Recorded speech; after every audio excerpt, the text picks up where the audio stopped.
Hi, guys, Angela Fox. And today, thank you so much for joining me and logging in. We are talking about your why power. We are looking at dreams and goals. A lot of people make a checklist, and it's kind of like a wish list. At Christmas time, you put that wish list together of every single thing you want. And then you hope on Christmas morning you wake up and everything will be wrapped pretty in a bow and under the tree. Well, a lot of people treat their goals like that and their goal list. And what I am here to do today is to really get you to find that why, find that passion, find what it is that ignites you on the inside so that you can go through the struggles day in and day out, sometimes mundane task, to get to that goal and really bring it to life. So I hope you find this super helpful. I've got some resources along the way for you that you can download. And let's get into talking about your why power.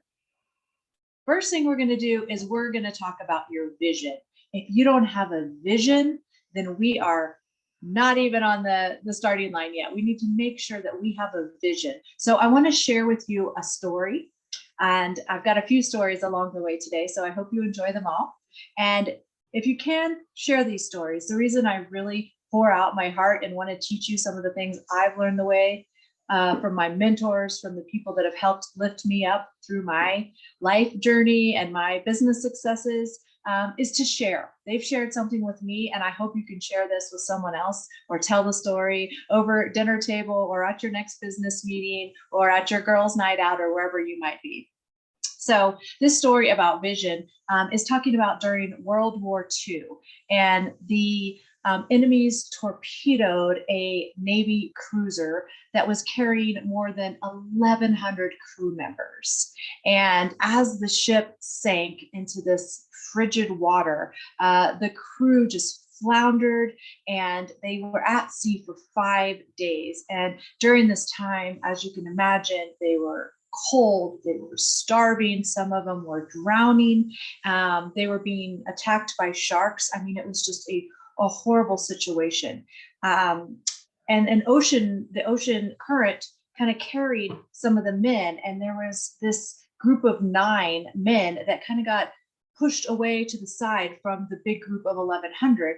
And there was a young officer who saw that these 9 men were losing their will and they were drifting off. And so he went to this group and he just circled around them and he really tried to talk to them and keep them alive, really, is what he was doing. But he asked them questions. He asked them questions about their families. He asked them what they were going to do when they did get back home. He asked them to, you know, what was it that they wanted to do? What was the one thing they hadn't done in their lives that they really still wanted to do when they got back home to safety?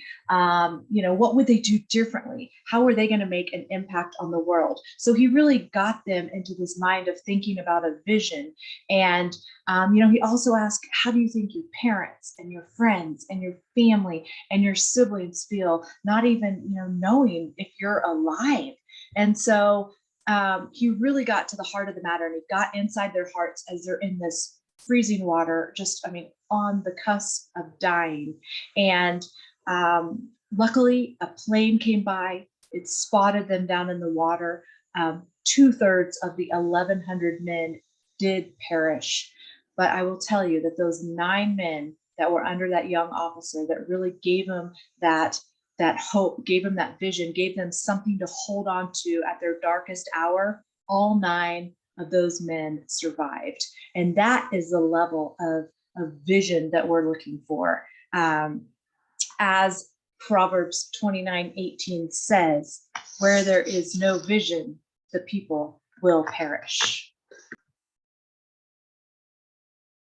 So as you can see, that vision is so important. And next comes the why. You've got to have a compelling, a powerful, a deep-rooted why, because it is very, very likely that you're not going to be able to keep up with that consistent perseverance to really get to that end goal, that thing, that resolution, that big, hairy, audacious goal. That goal that's been on your list year after year. You're not going to be able to get there if you don't have the power of your why underneath it, because there are going to be days that you don't want to get up. There are going to be days that you don't want to have to do those mundane tasks.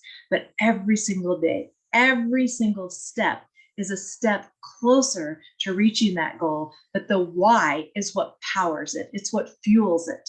And a lot of people will make these lists, but they don't have any way to make them come alive. These lists of goals and dreams and things I want, they're all great. But a lot of times, if we're a month into the new year, 80% of those people don't even know where that list is. It's been tucked away into a drawer, or they've even forgot what they put on it. So that why power is so important. And that is what I want to tell you here. It's not necessarily your willpower. It's your why power. That's the power that drives you to move mountains. That's the power with that vision that keeps you alive in that frigid ocean, where you can swim oceans, where you can walk through the fire to accomplish your goals. So I want to tell you another story that really kind of illustrates what it means to find that inner superpower, to really illuminate this. So here's the story. I'm going to read it to you. If I were to put a 10-inch wide, 30-foot long plank on the ground and say to you, if you walk the length of the plank, I'll give you $20. Would you do it? Of course. It's an easy 20 bucks. But what if I took that same plank I made and I put it across a rooftop bridge between two 100-story buildings? Now, that same $20 for walking across that 30-foot plank, that no longer looks desirable or even possible, does it? You'd look at me and be like, no way, Angela, not on my life. However, if your child was on the opposite end of that building and that building was on fire, would you walk the length of that plank to save them? Without question, and immediately you would do that, $20 or not. Why is it that the first time I asked you to cross that sky-high plank, you said, no way? The second time I asked you, you wouldn't hesitate. The risk and the dangers are the same. What was it that changed? Think about it. It's your why. Your why changed. Your reason for wanting to do it changed. You see, the reason is big enough that you would be able to perform almost any how. When you find that why power, that is where you're going to also find your fight. You're going to find out what motivates you, what gets you out of bed every day, what just fills you with joy. What is it that you just grasp onto when all odds are against you? When you feel like you can't take another step forward, when all those mundane tasks and the heaviness of life being thrown at you is overcoming you, and you just feel like you can't go on, and you can't find that why power. Okay, that is when you have to find your fight. See, to be a super achiever, to be like the 3% that actually make their dreams come to life, and their goals and their intentions and their resolutions stay in front of them, it's because they are inflamed. They are ignited by this why power and finding your fight. And you're going to start to learn. I love to tell stories. And there is another story I want to tell you about finding your fight. And this is how the story goes. In the Andes Mountains, there were two warring tribes. Not so peacefully, they coexisted. One lived in the lowlands and the others lived in the highlands of the mountains. One day, the mountain people invaded the lowlanders, plundering the village and kidnapping a baby. They vanished with the infant, taking her up to their mountain settlement. The lowlanders pushed to action at the disappearance of one of their own. However, they didn't know how to climb the mountain or where to find the mountain people, nor did they know any of the trails or how the mountain people would use those. They didn't know how to track them. They didn't know how to get up the steep grades in the terrain. So they sent their best party, their best, strongest fighting men to climb that mountain and seek the child and bring that child back home. The men tried one method, and then they tried another method, and they tried one trail and another trail over and over again. But after several days, they still had not figured out how to get up to the mountain people. Like they had only climbed a couple hundred feet. And so the lowlander men, they felt hopeless and helpless, and they decided that maybe this is just a lost cause and that they would need to prepare to return back to the village without the child. So as they were packing their gear up and they were coming on the descent, they looked in the distance and they saw something, and there was a figure, and it was coming down the mountain. And as it got closer, they realized that it was the baby's mother that was walking down the mountain. They also realized that as she was coming down the mountain that they hadn't been able to climb up, she had the baby strapped to her back. They thought, how could that be? So one man walked up and greeted her and said, "We couldn't climb this mountain. How did you do it when we, the most strongest and able men in the village, we couldn't do it?" She looked intently at them, directly in the eyes, and she said, "It wasn't your baby." Now that's a powerful story. That is how you find your why. To be a super achiever, to go that little bit extra than the most majority of the world does. That is what you need to find. So I'm going to give you some ideas here.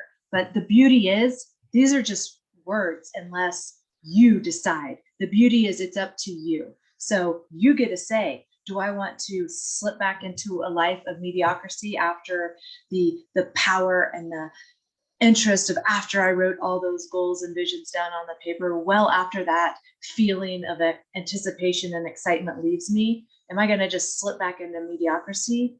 Or am I going to step up and keep that fire alive and keep going day in and day out through all those daily tasks that I need today to do today in order to find my own greatness, to make my dreams, my goals, my resolutions come to life? So let's figure out how to find that why. So I'm going to give you an example. I know a lot of people will maybe have a word of the year or will have a goal list, but maybe they'll hear someone else say, "This is my why." And they're like, "Oh, that sounds great. I think I'll adopt that as my why too."